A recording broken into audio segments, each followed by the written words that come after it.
mettant en avant des Antoniennes inspirantes. C'était aussi une façon d'atteindre les jeunes filles pour leur montrer que tout est possible, qu'elles peuvent avoir de l'ambition. Pour moi, la journée de la femme, c'est tous les jours, quoi. C'est un combat qui devrait durer 365 jours et non pas un seul. Et ne pas penser que les avancées d'hier sont suffisantes pour aujourd'hui. C'est une journée qui a un sens, mais je suis pas sûre qu'on ait forcément besoin de l'affirmer en permanence. Le projet était de faire une mini web-série sur 8 jours consécutifs avec 8 portraits d'Antoniennes qui étaient interviewées.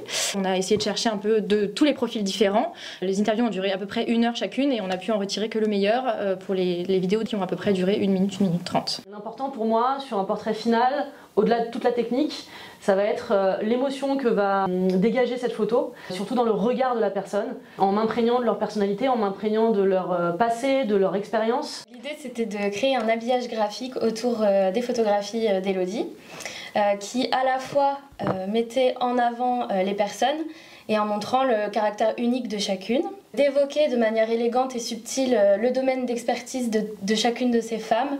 Et mon travail en tant que graphiste, c'était de veiller donc à la cohérence de l'ensemble des supports. C'est des portraits qui ont ensuite été diffusés sur les réseaux sociaux de la ville, Facebook, Twitter, Instagram et sur le site de la ville. C'est aussi une campagne qui a été déclinée en affichage sur le cinéma de la ville d'Antony, mais aussi au centre de vaccination d'Antony, Sceaux et Bourg-la-Reine.